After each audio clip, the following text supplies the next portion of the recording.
Hello, Communications 540 students. I am encouraging you to sit outside at some point today because it's beautiful. And the reason I'm out here is because my children have taken over my lives. I'm looking to see if they're going to chase me out here. And I could not record this video inside. So, here we are. Here's Module 10. And I wanted to clear up some confusion in terms of a few of the assignments that are in the Assignment Grade Center, and as well as what the end of our class is going to be. So let's, number one, start with our timeline. So our course actually ends after Thanksgiving.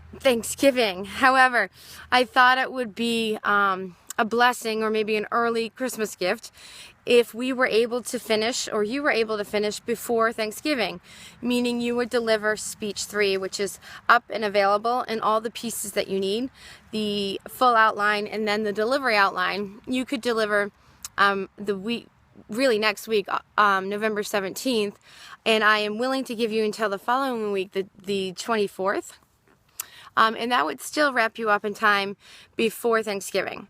The only other thing we're going to do in the class is that you're going to do a nice full self-evaluation of your progress in the class. And then that also combines kind of your thoughts about the class and the progress others have made as well.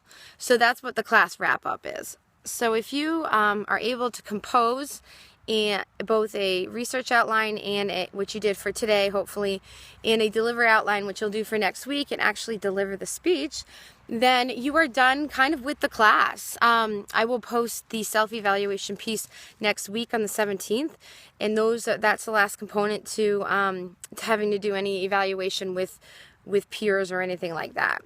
And that will make more sense when you see it. It's more about just kind of doing a nice reflection that shows your progress through the class. And what am I doing right now that is distracting as a speaker? Right, I'm fixing my hair too much. I must remember that.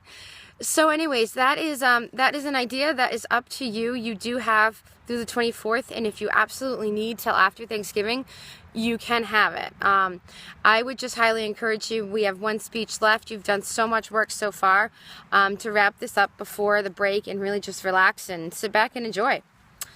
So on that note, we did hopefully do our research piece for speech 3, which is a problem solution speech.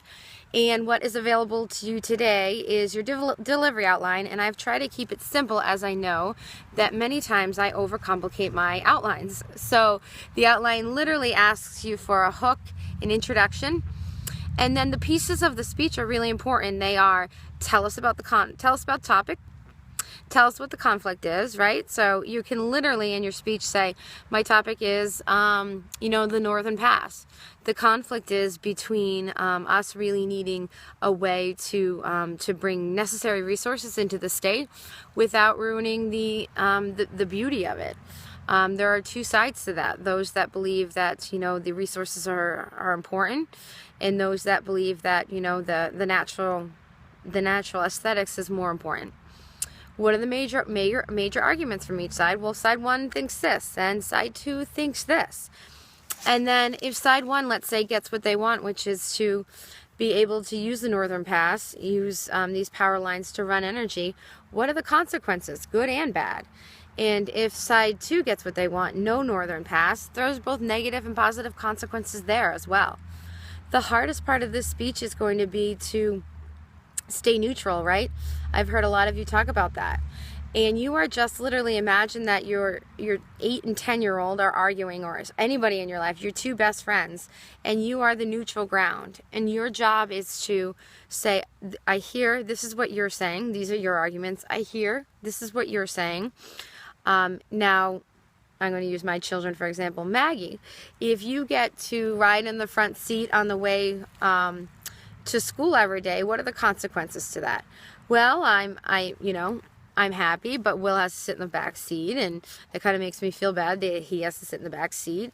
And sometimes I, get car sick when I'm in the front. Okay, Will, what are some of the consequences to Maggie? To you getting to sit in the front seat all the time? Well, this, and this, right? And the reason we're talking about consequences is sometimes we make decisions or we defend one side before we really look at the consequences. So it's asking you to do that. And then the next step then, once we've seen the argument all the way through, right? I've seen it all the way through with Will and Maggie. we come to some resolution. And with children, you know, I think we're making those resolutions all the time. Maggie sits in the front on the way there, Will on the way back. There you go. And unfortunately, your arguments are not as simple and as clear cut, but that's what we're looking to do. Your persuasion is movement. It's not staying in the argument, not defending an argument just to stay there. It's looking at the whole argument and you as mediator offering a solution to the two sides. This is the way really the world needs to learn to move forward. I used to teach college composition and we used to stay, or we'd end the paper on the argument. This is the best argument I have for this particular topic. What does that do? It leaves us stuck in the argument. So I challenge you to be part of the solution here. I require you to be. So I'd like to see that happen, and I'm going to go look at your outlines right now to see if that's happening in your research outlines. The next big question I got from a lot of folks is that you've been doing peer evaluations all along, so you'll see a new column in the Grade Center that says compilation of peer evaluations. It's worth 100 points, and it's just me. I'm going to go back and look at all the times that you have commented on your peer either outlines or your peer speeches and give you a cumulative grade for that. So I will write comments right into the Grade Center on your cumulative grade. If you have questions, please let me know. It's not a new assignment. You actually are, you're going to complete a peer evaluation you just did for speech 2. You will not for speech 3. So you don't have to do anything extra. It just is where I'm going to tabulate that. I'm trying to think, there was another question. I want to talk about the timing of the class, so we can wrap up before Thanksgiving, but I'm available, of course, all the way through that first week of December, and grades will not be due until then.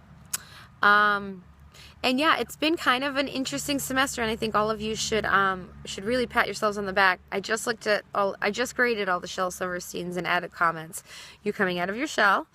And I will be spending most of today and tomorrow on speech 2, so I can give you rubrics and grades for those. And again, I apologize. I've had a very interesting personal semester. My dad goes into open heart surgery tomorrow, so I'm trying to get a lot done today. And I fully appreciate your patience, and I know a few of you have had similar situations. So I guess I appreciate the humanity of it all. Please feel free to send me questions. Call me on the phone. I know that peer conferences, phone conferences have and have not. We've connected, but I think the majority of you have connected with me over the phone, and always feel free to pick it up. 603-531-1595 if you need anything from me. Okay, best of luck as you prepare for speech 3. I will look at speech 2 and get outside. And of course, remember to honor the veterans in your life and all veterans who have served, who are serving. We truly appreciate you and or them. Have a great Tuesday and stay in touch.